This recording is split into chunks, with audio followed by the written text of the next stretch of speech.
Welcome back, Camden Catholic. So yeah, we're progressing pretty fast, which is dope. All right, so we're doing very, very well right now. Extremely impressed with y'all's progress in class. I noticed that some of y'all noticed that I've moved over a little bit. It's because I'm going to be using the board behind me here in a second to draw something very, very important. But let's finish up where kind of like we left off in class, right? So for most of you, we were talking about this guy, right? Clovis. And the big key word is his consolidation of the Frankish kingdoms, right? So something you need to understand really quick in your notes. Find space for it. It's very important. He may have been a Roman military leader. When we talk about Rome falling, it's not like Rome fell and then evaporated into thin air, right? Those former Romans are still walking around a little bit, okay? So some of these former Roman patricians are going to begin to kind of transition into the Middle Ages, bringing their wealth along with them, right? Also, the entire Roman Empire was huge. It's not like people weren't living out there, right? There were wealthy Romans that lived out in the countryside, right? So when the city of Rome itself fell and then the jurisdiction and the government went along with it, a lot of problems were actually created. For example, who's going to police and rule some of these barbarian kingdoms now? Well, some of these former Roman military leaders are going to take over. So what Clovis is going to do is he's going to establish the Frankish kingdom in Europe, right? It was in Central Europe, okay, modern-day France, established a Frankish kingdom, conquered many competing tribes and regional Roman political leaders, so it takes over other former Romans, and then converts to Christianity because his wife nagged him into it, right? Really quick, we also need to write down his last name, all right? His last name is very important because he is a part of a family dynasty known as the Merovingians, right? So write this down. M-E-R-O V-I-N-G-I-A-N-S, all right? Merovingians. Now, I probably misspelled that.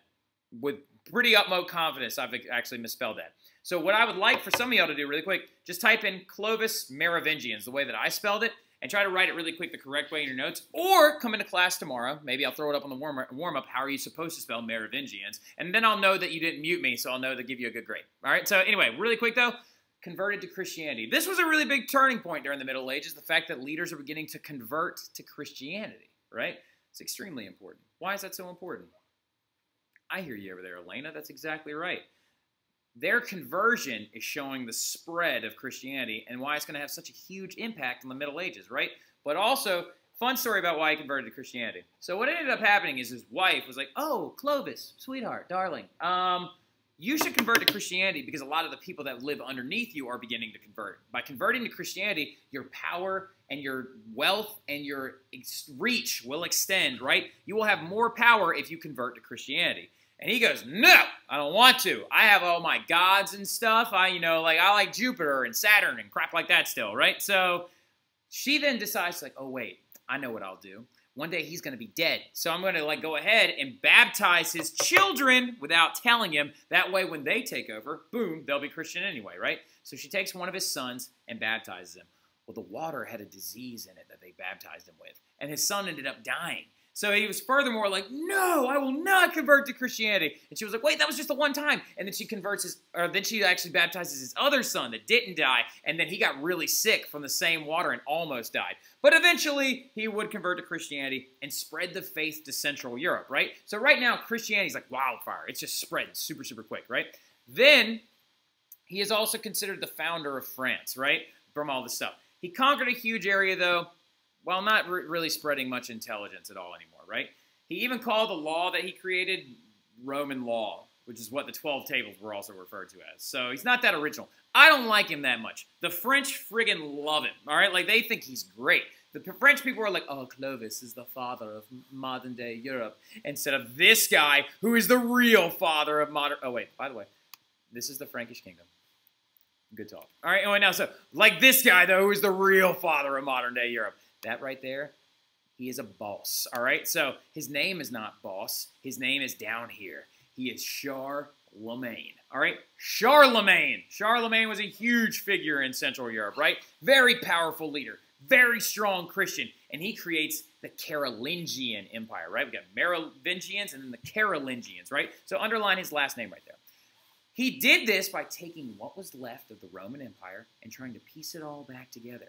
So much so, you'll like this, so much so that he actually called the empire that he was crowned emperor of the Holy Roman Empire, right? Which is modern-day Germany, okay? So, Holy Roman Empire, okay? Holy Roman Empire. So, Charlemagne was a massive figure throughout all of, like, history. Extremely important. Considered the father of modern-day Europe, right? Crowned by Pope Leo III as the first Holy Roman Emperor. Remember I said HRE, Holy Roman Empire? You need to start that too. It's a very important term. It's modern-day Germany, right? Well, he's also known as Charles the Great. He's known as the father of Europe. He united the barbarian tribes in Western Europe and brought about some stability. He even also, you don't need to write this, I just think it's funny that his dad's name was Pepin the Short. So his son's name was actually Pippin too, and it's actually also believed that he had a son that had a hunchback. It's a whole other issue. But anyway, other cool, really fun fact too. He had several wives. I think it's somewhere in the neighborhood of like 3 or 4, and he had a ton of daughters, right? So what he's going to do though with his daughters, he told them that, oh, you can date that nobleman over there, you can date that former Roman, you can hang out with them all you want to, but you can't marry him. Why do you think that he refused to let his daughters get married? Why would he do that? Very, very good job over there, Spinozzi. That is correct, right?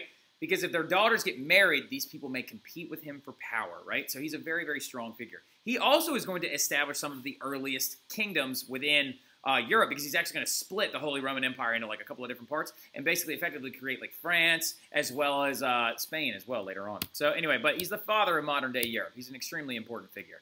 This right here is the conquest of Charlemagne. He reclaims a lot of what Rome actually lost, right? A lot of what Rome actually lost. He apparently also wasn't the nicest guy on the planet, but we're not going to get into that right now. But then another group, the Vikings. Very, very important figures in all of history because they were like a warrior culture from Scandinavia. Something about the Vikings, though, is what they actually left behind, the impact that they left on Europe more than anything else. They're going to establish settlements throughout all of Europe, and even in North America, the Vikings actually discovered what is now modern-day the United States way before Columbus ever even got close. Hinga-dinga-durgan, Happy Leif Erikson Day. Now, their raids, though, led to the establishment of this thing called feudalism, all right? So here's the thing about the Vikings, all right? They're extremely important because they did not care about taking your land. They wanted your wealth. They wanted your women, and they wanted anything that they could take from you, right? And then they would usually return back to their settlements in places like Scandinavia, Denmark, Iceland, a lot of different areas, right? So with that, though, people began to be very, very afraid, right? People began to look around, and they were like, oh my God, what am I going to do? The Vikings are running all over the place. I'm not safe, right? So what's going to end up happening is these wealthy Romans are going to take their things called villas, and they're going to divide the land up. Oh, God, getting big, all right? They're going to divide the land up, right? And they're going to create each plot of land known as a fief, right? So each plot of land was known as a fief. So the former wealthy Romans, right, they actually created this system called feudalism, right? So it's either F-E-U-D. I think it's F-E-U-D. Don't write sugar and slavery. That's for my AP kids. So they ended up creating a system known as feudalism. The goal of feudalism is to organize, protect, and grow wealth. All right? So that is the goals of feudalism, right? Organize, protect, grow your wealth, okay? So a lot of these people with the feudal system were actually former Roman patricians that had actually taken their things called villas, their big countryside estates, and actually turned them into what's called fiefs, Roman villas, right? So, and they turned them into another thing called a fief, right? Now, when you think of fief, you think of a castle that's a part of this big thing called the manor system that we'll talk about later. But right now, we're just talking about feudalism, the earliest government. It's the earliest government in Europe, right? Earliest medieval government, okay? So the big thing about feudalism, though, is its goals. Organize, protect, grow your wealth. So at the very, very tip top right here, we have our kings, right? So the king is actually basically like the wealthiest version of a Roman leader. Kind of like Clovis, kind of like Charlemagne, right? They basically are the head honcho. They are the most powerful person in the area. Well, below them, what they do to try and organize their entire empire so they can effectively collect taxes, so they can effectively mitigate, so they can effectively protect, they're going to divide up everything into fiefs, right? Well, every fief is owned by a guy called a lord, right? A lord. All the fiefs are owned by lords, right? And then right here, underneath the lords, you have what are called vassals, right? Vassals, another name, so your lords are AKA nobles. All right, so they're also known as your nobles. Your vassals are also known as knights. Okay, there you go, knights. Okay, also known as a knight. And then down here you have your last people, serfs, peasants. Okay, they're peasants. So let's droop down a little bit. So we got our peasants down here, right? So peasants, as in also known as. Okay, so you got lords, vassals, serfs. Okay. The great thing about this system is the way that it actually works, okay? So it's actually genius, okay? Because here's the thing. Lords, and during the feudal period of Europe, wealth was not measured by coin or gold or amount of how much precious metal you had. It was actually measured by how much land you had, your land holdings, and your effectability to create, like, actually collect taxes if you had that ability to do it. So the serfs, really quick, were bound by contract. Right? So they had to work this land for a certain amount of time. Kind of like, actually, check this out, like signing a lease for an apartment. You say, all right, I want to stay here from January to January of this year. You sign that document. You are locked into that lease, right? That's why they called these people landlords, the one that you actually have to sign the lease with, your landlord. Get it? It's actually a holdover from the feudal system. So the serfs give the lords work, right? So that they have somewhere safe to stay, so they have somewhere they can eat, so they have somewhere where they can grow things, right? So let's go ahead and erase this, just going to be in the way. And then the vassals contribute back to the lords military protection. They're going to defend you from all those Vikings and those Huns and all those other people. Protection, right?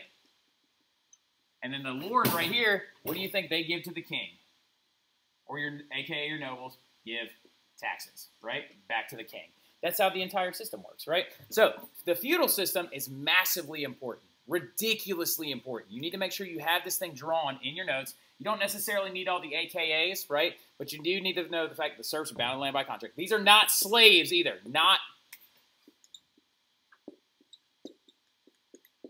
Those are not slaves. They are just poor people, right? Which is really messed up to say. They are just the poor, the disenfranchised, right? They're bound to the land by contract, which some of you might refer to as a lease or something like that. So they have to work there for a certain amount of time. They work for the lords. That way they have somewhere to stay, some place to eat. The vassals give military protection to the lords, so they have somewhere to actually be employed and they can actually grow their family name. The lords give taxes back to the king. Bang! That's how feudalism works, right? Mic drop. Good stuff. I'll see you guys tomorrow. Have a great evening, Camden Catholic.